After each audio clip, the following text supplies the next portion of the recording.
అయ్యో చచ్చిపోదామనుకున్నావా? తప్పు కదమ్మా. ఏం చేస్తారులే, తండ్రేమో తాగి తాగి వీళ్ళని కాల్చుకొని తింటాడు. కూతురికి పెళ్లి చేయాలనే ఆలోచన కూడా లేదు. చావుకేం చేస్తుంది? తల్లి చిన్నప్పుడే చనిపోయింది. ఉన్న తండ్రి కూడా తోడలేడు. Thank you friend, thank you so much. మా అక్క ప్రాణాలు కాపాడావు. నీకు నాకు థ్యాంక్స్ ఏంట్రా, మన ఇద్దరం ఫ్రెండ్స్ కదా. సరేరా, నాకు గుడి దగ్గర పనుంది, టైం అవుతుంది, వెళ్తా. చూడండి నందిని గారు, ఇలా సూసైడ్ చేసుకోకూడదు. ఆ భగవంతుడు మనకి ప్రాణాలు ఇచ్చింది మన ఆయుష్ ఉన్నంత వరకు బతకడానికి. అంతేకాదు, కష్టాలన్నీ మనుషులుగా మనకే వస్తాయి.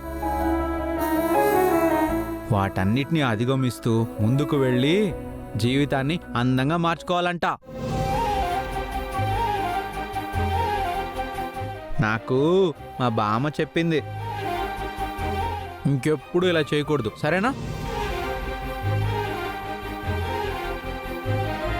సూసైడ్ చేసుకోబోతున్న ఒక అమ్మాయిని కాపాడిన హీరోని తమ్మేలు పెట్టి వీడియో పోస్ట్ చేస్తా. థ్యాంక్స్ రా. పదక్క, పద. బాయ్.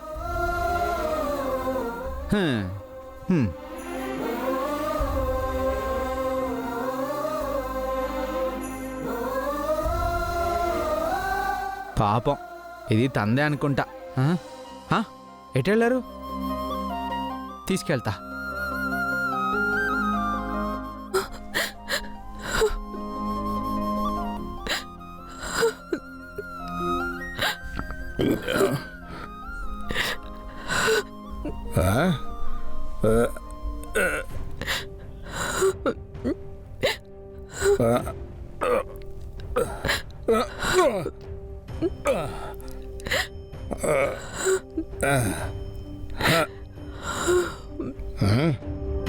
బుద్ధుందా అసలు నీకు?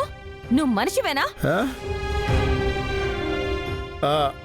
అన్నం తింటున్నావా, గడ్డి తింటున్నావా? సత్య, నాన్నని ఇలా తిట్టొచ్చా? తిట్టాలా, కొట్టాలా? అక్క చావు దాకా వెళ్తే అది పట్టించుకోకుండా ఇప్పటి వరకు ఊరి మీద తిరిగి తాగి తూలుతూ వస్తావా? దాని గురించే కదే బెంగ పెట్టుకుని తాగింది.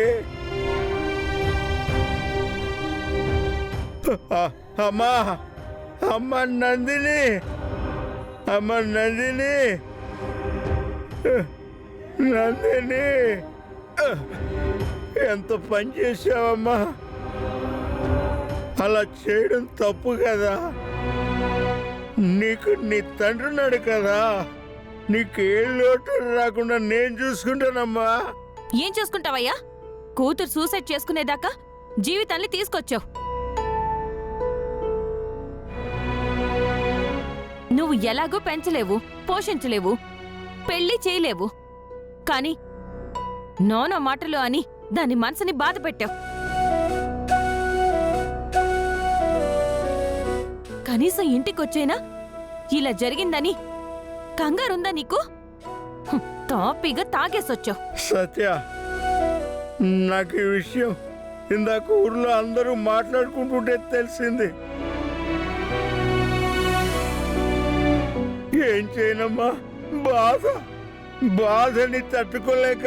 ఆ బాధ తట్టుకోలేక తాగేసావని చెప్తున్నావు, అంతే కదా? అసలు ఈ విషయం తెలుసుకునే పరిస్థితుల్లో నువ్వు ఉన్నావు? అసలు మత్తులో తోలుతున్నావు. ఛీ, ఎందుకొచ్చిన జన్మ నీకు?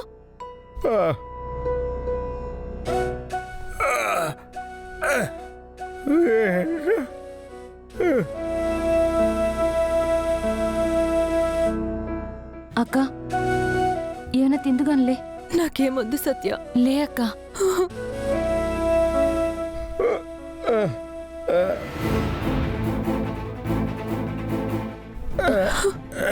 నానా, ఎక్కడికి తీసుకెళ్తున్నావు నానా?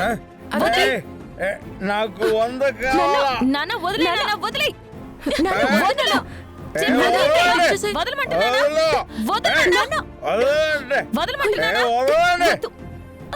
నాన్న! పోరా. అయ్యో అయ్యో లే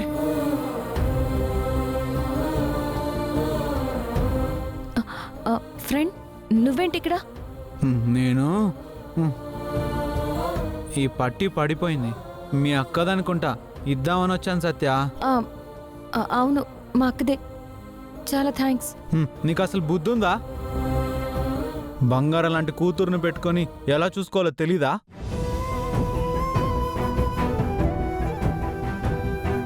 ముగ్గురు పిల్లల్ని కన్నావు, ముగ్గురు పిల్లల్ని ఎలా పెంచాలి?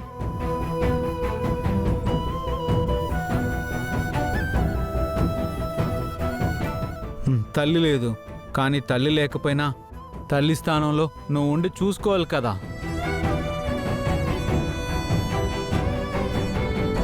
నువ్వు అలా చేయడం తప్పు కదా. కష్టపడి పనిచేసి వాళ్ళని సంతోషపెట్టకుండా వాళ్ళు కష్టపడి తెచ్చిన డబ్బులతో తాగుతూ వాళ్ళని ఇబ్బంది పెడతావా? నువ్వేం తండ్రివా? పోరా. చెప్పు బాబు, అలా చెప్పు. ప్రతిరోజు ఇదొక గొడవ. తాగటం, రావటం, వీళ్ళని పీడించటం.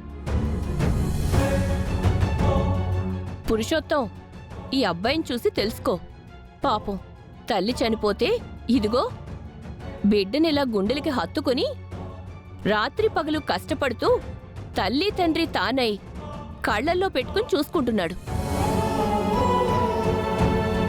నువ్వు ఉన్నావు ఎందుకు? పిల్లల్ని కనడమే కాని వాణ్ణెప్పుడైనా సంతోషపెట్టిందుందా?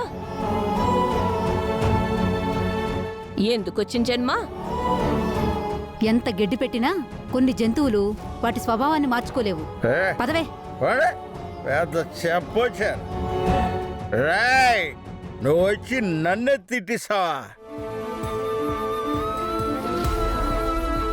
ఈ చుట్టుపక్కల వాళ్ళందరికీ నేనే పెదరాయిల్ లాంటి వాడిని.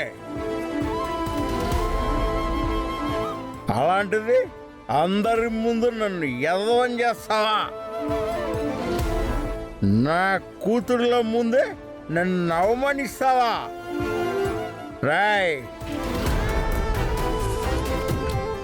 నిన్ను వదిలిపెట్టను రా, వదిలిపెట్టను.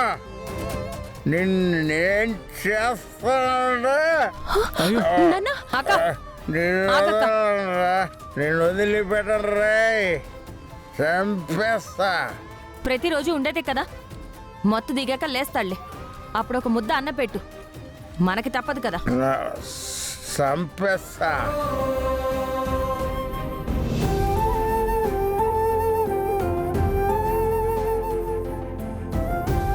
అక్క ఏడోకక్క, ఈ మనిషి కోసం కన్నీటి బొట్టు కార్చినా కూడా వృధానే. చంపేస్తా.